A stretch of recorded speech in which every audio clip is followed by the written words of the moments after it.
Messieurs, le CAC 40 progresse encore. Aujourd'hui, on gagne 0,7%. Quatrième hausse d'affilée, mine de rien. Est-ce que vous y voyez un signal, là, pour le coup? Signal, Sébastien, que ce rebond, il est peut-être cette fois solide? Non, pas pour moi. Je vais être assez clair dans mes propos. J'ai l'impression que on est dans une période de quelques jours où il n'y a pas forcément de vent contraire, de turbulence ou quoi que ce soit. Et si vous analysez en fait la structure de la hausse, je trouve qu'elle est assez riche d'enseignements. D'abord, qu'est-ce qui monte, qu'est-ce qui ne monte pas, et qu'est-ce qui ne bouge pas. Qu'est-ce qui monte? Vous le voyez, c'est peut-être les valeurs les plus stressées ces derniers jours. C'est les valeurs cycliques et matières premières au sens large. ArcelorMittal qui gagne 9% encore aujourd'hui. Par exemple. Mais vous aviez, il y a quelques jours, par exemple, un titre comme Casino, assez exposé sur le Brésil, qui a regagné en quelques séances 24-25%. Donc on pourrait en citer pas mal. Je pense pas que les gens qui achètent ça soient avec une logique de très long terme. On peut regarder en parallèle, et c'est ce qui m'intéresse, le niveau des taux. Alors pas forcément les taux d'emprunt, mais d'État, mais je pense surtout le niveau des high yield, le haut rendement. Le haut rendement, voilà, aussi bien en Europe qu'aux États-Unis. Et en toute logique, si le rebond devait être consistant et durable, on devrait avoir une baisse substantielle de ces taux-là. Et qu'est-ce qu'on observe? Si vous regardez de près, j'ai regardé juste avant d'arriver, vous avez aux États-Unis un niveau de high yield qui a à peine baissé ces derniers jours, qui est autour de 8,5%, et en Europe qui est un peu moins, mais qui a très peu bougé. Et vous avez 2-3 marqueurs importants de stress, on en reparlera sûrement, notamment sur le Brésil, un titre comme Petrobras, ou les CDS, malgré la hausse du pétrole, donc il devrait un peu détendre cette société-là. Les CDS sur Petrobras, qui étaient à presque 1000 il y a quelques jours, qui sont quasi faillites, sont à 850 ce matin. Donc tout ça pour vous dire, oui, on a un rebond. Oui, c'est un rebond technique, mais je ne crois pas que de la veille au lendemain, les investisseurs, et ils le montrent à travers les titres qu'ils jouent une hausse très durable. D'accord. Donc quand on voit ce CAC qui a quand même récupéré près de 300 points là en quelques jours, on est quasiment à 4700 points. Vous dites non seulement on n'est pas sur un cours d'entrée, mais on est peut-être même sur un point où il faut vendre le marché là. Je suis effectivement sur un discours en disant à 4700, et on peut peut-être prolonger, les techniciens nous disent jusqu'à 4800, sur 4700, 4800, et je ferai plus attention au S&P à l'approche des 2000 points, à l'approche des publications de résultats. Ça me paraît extrêmement dangereux d'aller vouloir suivre le marché, et pour ceux qui ont osé tenter d'acheter dans les points bas, je recommanderais, oui, une certaine prudence. Même si les marchés espèrent beaucoup d'un report de la hausse de taux, ça y est, ils prennent bien les mauvais chiffres à nouveau, les marchés. Ils prennent bien les mauvaises nouvelles en se disant, voilà, les nouvelles sont mauvaises, le FMI abaisse ses prévisions de croissance, du coup la Fed va reporter sa hausse de taux. Oui. Ça peut nous faire monter en bourse pendant quelques semaines encore, quand même. Ouais, en quelques semaines, on va dire que j'ai tendance à penser que les marchés sont un peu bipolaires sur ce coup-là, et qui passent de la grande déprime à la grande euphorie. Très honnêtement, sur ce point-là de la politique monétaire américaine, j'ai du mal à penser que Madame Yellen puisse comme ça, sur injonction un peu des marchés, rechanger à nouveau son discours. Je vous rappelle le séquençage en 10 secondes. Elle veut remonter les taux, finalement elle fait pas parce qu'elle sent qu'il y a un problème, et on lui reproche. Limite, les marchés lui reprochent de pas recouvrer une certaine marge de manœuvre pour les années difficiles à venir, et finalement maintenant sur un seul chiffre, elle rechangerait, elle deviendrait une vraie girouette. Je pense qu'elle aurait un crédit après pour les années suivantes de zéro. Et je vais vous dire une chose qui résume ma pensée, c'est mettons qu'elle ne remonte pas les taux, et ceci pas seulement pour le mois d'octobre, mais pour le mois de novembre, et ainsi de suite. Qu'est-ce que ça veut dire en français dans le texte? Ça veut dire, il y a une problématique des émergents qui joue sur l'économie américaine, et dans ce cas-là, ça va jouer sur les résultats. Dans ce cas-là, la bourse est trop chère. Donc soit elle les remonte, ça plaît pas au marché, soit elle les remonte pas, et on va se dire mais il y a un problème, et donc les valos sont trop chers. Pas bon. Bon, donc pas confiant, malgré ces 4 hausses d'affilée qu'on est en train de vivre là sur les marchés, malgré la cravate rose de Philippe cette semaine. Non, vous voyez pas tout rose vous non plus, même si on progresse en bourse là, en ce moment, Philippe, vous voyez même de nouveaux dangers peut-être? En tout cas, je souscris totalement à ce que vient de dire Sébastien. C'est un très bon résumé de la situation.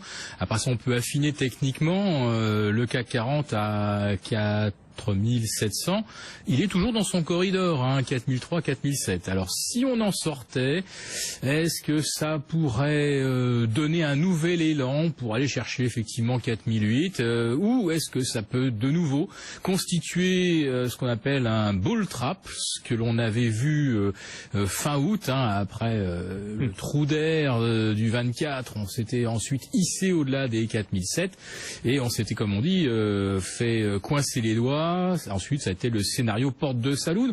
Alors effectivement, j'ai l'impression que le marché s'est un peu roulé par terre pendant un mois, jusqu'à obtenir finalement que la Fed donne des signes qu'elle ne va pas relever les taux effectivement cette année, malgré les promesses réitérées qu'il y aurait de la hausse avant décembre. Hier ou avant-hier, c'était William Dudley. Alors c'est pas n'importe qui, c'est le président de la Fed de New York, donc on va dire le gouverneur de la Fed le plus puissant après Janet Yellen. Et il semble effectivement comprendre que c'est peut-être pas opportun d'envisager tout de suite une remontée des taux, parce qu'on n'a pas qu'un seul chiffre en fait qui traduit un fléchissement de l'économie américaine. On en a plusieurs, on en a toute une série.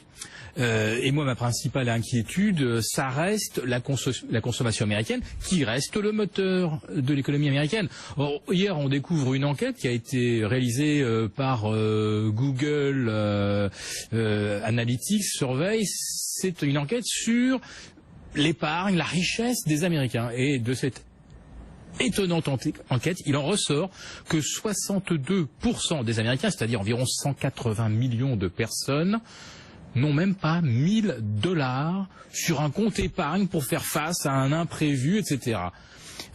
Et quand on nous apprend que les Américains gagnent en moyenne 55 000 $, c'est qu'une moyenne entre ceux qui ont 55 millions de dollars sur leur compte et ceux qui vivent avec 5,50 $ par jour.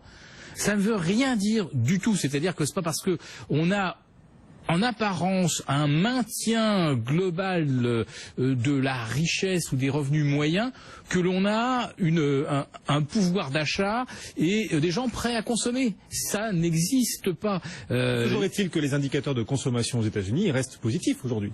Oui, alors il y a eu effectivement, avec beaucoup de retard quand même, faut le signaler, il y a eu un effet bénéfique de l'épargne sauvée par la baisse des carburants, mais le phénomène assez amusant, c'est qu'au lieu d'acheter autre chose que de l'essence, ceux qui ont fait des économies en faisant un plein, ils se sont mis à rouler davantage. Mais ils se sont pas mis à consommer plus. Alors sauf évidemment le dernier iPhone 6, etc. Alors là, par contre, la dépense pour, on va dire, pour épater la galerie, voilà. Le superflu, ça. Par contre, ça continue de bien marcher. Bon, alors ce que vous nous dites en résumé, Philippe, c'est que non seulement il faut plus compter sur les émergents, et le FMI lui-même l'a dit, le cycle émergent est terminé, c'est ce qu'il a clairement dit hier, mais en plus, la croissance molle prévue par le FMI aux États-Unis et en Europe, cette croissance molle, il faudra pas non plus compter dessus dans les prochaines années aux États-Unis ni en Europe. Ouais. Regardez l'environnement. Même ça, vous le remettez en cause? Mais bien sûr. Mais même le FMI hier, il nous dit le Brésil, on s'en va vers 3%, voire plus de récession. Mais regardez les États-Unis, ils sont pris entre le Canada et le Mexique. Le Canada, ça y est en récession. Il est en récession, et le Mexique, qui affichait ou dont on espérait une croissance à 1,6, s'il fait 0,5, ça va être le bout du monde. Quand vous rajoutez le ralentissement. Les États-Unis sont à 3,9 de croissance. Mais c'est quoi? Enfin, comme vous le savez, comme les éconoclastes le démontrent en permanence, ce sont des chiffres totalement bidonnés qui ne veulent absolument rien dire. Et par contre, quand on se base sur le pouvoir d'achat réel des Américains et l'absence de progression des revenus qui sont complètement à l'arrêt, c'est d'ailleurs ce qui fait que la Fed n'a pas bougé, on ne peut pas, un petit frémissement des salaires. On ne peut pas imaginer qu'on aura même 2,5% de croissance cette année. Sébastien. Moi, je pense que le juge de paix, ça va être les publications de résultats, et elles arrivent là. Et c'est pour ça que j'aime pas des marchés qui montent violemment à la veille de ces moments-là, qui vont donner une vraie visibilité, si vous voulez. Et je me souviens quand même les profit warnings il n'y a pas si longtemps de Caterpillar ou autres. C'est pas forcément la consommation américaine qui me gêne et qui peut me faire avoir une orientation sur les marchés, notamment américains.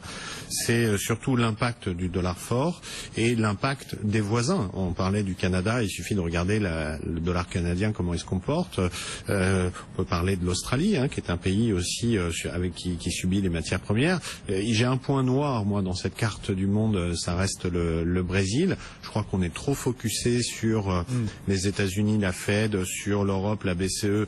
On s'est fait avoir par la Chine, etc. Qu'on ne regarde pas dans notre dos sur le Brésil. Et encore une fois, je le redis, quand je vois les CDS sur Petrobras et sur le Brésil, c'est un vrai sujet d'inquiétude pour moi. C'est une économie systémique pour vous, le Brésil ? Le Brésil, écoutez, si demain il y avait un incident alors c'est un peu de fiction, mais si il y avait, en tout cas c'est ce que nous traduisent les niveaux de CDS, si demain il y avait un incident de crédit sur un acteur comme Petrobras, je pense que le système bancaire brésilien met un genou à terre. Je suis pas sûr que le Brésil, en l'état actuel de son niveau, qui est en train de rejoindre son niveau de récession de 2009, soit en capacité de supporter une problématique sur son système bancaire. Je vous rappelle, c'est un de mes discours, de dire que cette crise, elle ressemble, entre guillemets crise, mais cet épisode boursier, notamment de cet été, ressemble pas mal à celui de 98 et à la crise des émergents. Le Brésil est donc un sujet d'inquiétude et encore une fois, je suis un peu inquiet sur ces publications de résultats. C'est lui qui va nous donner la réponse. Alors on voit en Europe, on a des profit warnings, vous en avez aujourd'hui quelques-uns, et c'est assez intéressant de voir comment la bourse réagit. Vous avez à mon avis, deux profit warnings aujourd'hui intéressants. C'est celui de Rexel et qui vous dit d'ailleurs, j'ai une problématique aux États-Unis. Amusant. C'est celui de Klöckner, qui est un distributeur d'acier en Allemagne. Et les deux titres ne bougent que très peu, en fait. Et sont même en légère hausse. Sont même en légère hausse. Alors c'est assez amusant parce que on peut se dire, finalement, le marché anticipe a déjà acté. Oui, en fait, quand vous regardez, c'est comme vous avez cité un Arcelor, quand vous regardez le cours, comment il a baissé, si vous voulez, difficile d'aller revendre une fois que ces titres ont déjà perdu. Prenez un Rexel, regardez ce qu'il a fait, vous prenez un Arcelor, difficile d'aller les vendre quand ils ont déjà perdu 40 à 50% en un mois ou un mois et demi. Et là où j'ai le plus de sujets d'inquiétude sur le niveau, par exemple, du CAC 40, c'est si demain on a des publications de résultats sur les valeurs défensives qui sont, elles, tout en haut, où le marché est allé se réfugier, si vous voulez. Là, j'ai peur que ça soit... Une déception soit fortement sanctionnée, lourdement. Exactement. Alors que on peut plus sanctionner un titre qui a déjà perdu 50%. Et c'est pour ça, sûrement, je suis pas un grand fan des stratégies des hedge funds, mais je pense que actuellement, ces derniers jours, ils sont en train de se réfugier sur les titres qui sont bradés, en se disant, si j'ai des profit warnings, je risque pas grand-chose, alors que les autres, je risque beaucoup. Donc au risque de perdre les rares flotteurs qu'il nous restait sur les publications à venir des entreprises, s'il y a des déceptions, ce qui est quand même pas le consensus des analystes. Ils sont très optimistes, les analystes, pour les publications à venir en Europe. Ils ont beaucoup baissé quand même leurs prévisions. On attend toujours des hausses de bénéfices. On attend des hausses de bénéfices, c'est moins le cas sur le S&P déjà. Et puis je pense que quand même il y a un petit besoin de revoir à la baisse, et je pense que ça peut être un peu sanctionné. Alors mon propos n'est pas catastrophique, c'est pas de dire on va plonger maintenant à 4700, revenir à nouveau à 4003.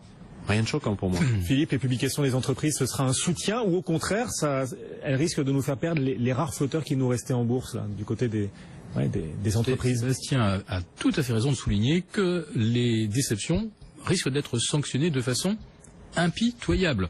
On se rappelle que... Pour les entreprises qui avaient résisté en bourse. Voilà. Pas pour celles qui ont déjà plongé. Voilà. on se rappelle là de trous d'air extraordinaires pour parfois des prétextes d'une minceur qui donne le vertige. Enfin, on se rappelle que Zodiac perd encore, je sais plus combien, 12 ou 13% parce qu'ils vont vendre 1000 sièges d'avion de première en moins. C'est hallucinant, c'est même pas 1% des chiffres d'affaires et ça a volatilisé 500 millions de capitalisation. Enfin, c'est un truc de fou. C'est aussi une stratégie de hedge fund. Hein. Ça, on est clairement là-dedans. Alors, aux États-Unis, on n'arrête pas de répéter que le dollar fort, tout ça, ça va peser sur les résultats. Donc ça y est, on s'est quand même fait un petit peu à cette idée. En Europe, alors oui, on va avoir de meilleurs résultats. Alors ce qu'il faut après ça, c'est corriger ces résultats de l'effet devise pour voir la vraie réalité de la santé des exportatrices notamment. Parce que si vous accroissez votre résultat de 15%, alors que le dollar bon an mal an vous permet de rapatrier 18% de bénéfices en plus, ça veut dire que globalement vous avez vendu pratiquement 3% de moins. Donc c'est pas forcément très très bon signe. Il y a plein de biais comme ça qu'il va falloir analyser. Mais quand on voit le scénario là depuis la mi-août, on a beaucoup de gérants aujourd'hui qui ne gagnent pas d'argent sur l'année 2015. Le CAC 40 a perdu quasiment tous ses gains. Il a donc perdu quasiment tous ses gains. C'est-à-dire que quand il y a un rebond, alors la stratégie c'est de laisser courir les gains, naturellement, en espérant que ça ira le plus haut. Mais si effectivement derrière il y a de nouveaux nuages ou un Volkswagen que personne n'a vu venir, alors, je ne sais pas quel sera le prochain Volkswagen, mais l'idée elle est là. Si on a de nouveau un accro, c'est sûr que là, qu'est-ce qui va être vendu? Ça va être effectivement L'Oréal, le luxe, les cycliques qui viennent de rebondir, etc. Oui. Le comportement du marché, il est comme ça. Et je voudrais préciser quelque chose, parce que Sébastien l'a évoqué concernant 98, on est effectivement dans un scénario de crise d'émergents, mais on en est juste à la première phase. Je viens juste justement d'écrire un papier là-dessus. On avait d'abord eu effectivement une crise des devises émergentes, qui n'avait pas du tout affecté à l'époque ni le mark, ni le franc, ni le dollar. Puis on avait eu l'affaire russe, etc. Et puis d'un seul coup, là où les choses ont vraiment pris une très très mauvaise tournure, c'est quand d'un seul coup, ça s'est mis à tanguer sur les devises. On n'a pas encore atteint ce stade-là, j'irai même plus loin. Pour l'instant, on est sur la parité euro-dollar dans la phase la moins volatile sur 9 mois depuis 2001. Sur la phase euro-dollar. Ouais. Oui, sur la paire euro-dollar. Oui. C'est un calme extraordinaire, alors qu'en sous-jacent, on a des problématiques sur les émergents qui sont tout à fait inquiétantes. Et tant qu'on n'a pas de résurgence de la volatilité sur le dollar, on n'est pas encore complètement en crise, à mon avis. Donc pour l'instant, on est juste peut-être effectivement au début du scénario 98. Et pourquoi au début? Peut-être qu'on y échappera. Peut-être que justement c'est le signe qu'on n'est pas dans un scénario à la 98. Cette résilience du dollar, cette stabilité de l'euro-dollar. On a beaucoup plus de leviers de tout ordre sur l'obligataire, sur les actions. On est dans des multibulles à côté duquel 98, rien à voir. 98 c'était une période de forte croissance, je vous le rappelle, et 98 a été un accident lié aux excès spéculatifs d'un fonds qui s'appelait LTCM. Bon, quel conseil alors pour ceux qui nous écoutent, qui nous regardent, Sébastien? Vous n'êtes pas optimiste sur la suite des événements. Alors du coup, on vend encore les actions, on se met cash, comment on fait? Je découpe mon propos en deux séquences. Ouais. La première, au jour d'aujourd'hui à 4700 ou voire 4800 et approche des résultats, je suis prudent et je ne joue pas le marché, et c'est mon avis et ma recommandation. Maintenant, un retour sur 4003, voire un léger enfoncement, je reviens, et de façon ferme et définitive, et j'ai eu l'occasion de le dire, je ne reviendrai pas avant de toute façon le mois d'octobre, voire le mois de novembre, parce que je reviens sur les marchés, parce que je suis pas inquiet in fine sur l'Europe et avec la présence de la BCE, etc. Mais et ça c'est la partie de l'année, novembre, décembre, janvier, etc. Parce que vous dites qu'elle va annoncer un renforcement du QI. Alors ça peut être ça peut être prendre d'autres types de collatéraux, que ces mesures plus techniques, etc. Mais elle sera là. Et puis je suis pas plus que ça inquiet sur la zone euro. Mais il me manque là Il me manque, dans notre jargon, on dirait une jambe de baisse, si vous voulez. Et je n'ai pas envie de voir des éléphants roses comme le marché le voit là depuis 3-4 jours. Le marché, entendons-nous bien, la plupart des gérants que l'on peut rencontrer, gérants dits longs, c'est-à-dire des gens qui achètent pour le moyen terme, sont plutôt dans cette logique-là. Mais même dans la boue, on peut trouver des pépites. Vous êtes un stock picker également, oui. Sébastien. Il y a des pépites, des valeurs innovantes, des valeurs de croissance qui peuvent résister à un cycle mondial en ralentissement. Oui, on peut trouver, mais regardez alors dans les pépites, il y avait un gros gisement qui était le monde de la santé, pharma, biotech, etc. Regardez le parcours depuis quelques jours du Nasdaq Biotech qui hier en ouverture perdait encore 6%, etc. Les pépites dans la boue, c'est déjà un petit peu plus difficile à trouver, et finalement c'est pas peut-être celle qui m'intéresse. J'ai plus envie d'être légèrement sur l'aire de repos et d'attendre un petit peu tout ça passer et de racheter les belles valeurs plutôt que de vouloir aller fouiller dans un environnement qui est que je maîtrise mal parce qu'il me paraît pas logique. Les marchés boueux, c'est pas pour vous. Non. Sébastien Corchia, directeur des gestions actions de Mescart Asset Management, et Philippe Béchat, toutes les semaines avec nous. Philippe, rédacteur en chef de la Bourse au quotidien. Merci à tous les deux. Le CAC 40 gagne encore un peu de terrain, plus 0,7%. On flirte avec les 4695 points. BFM Business, intégral placement, 10h midi, 100% placement.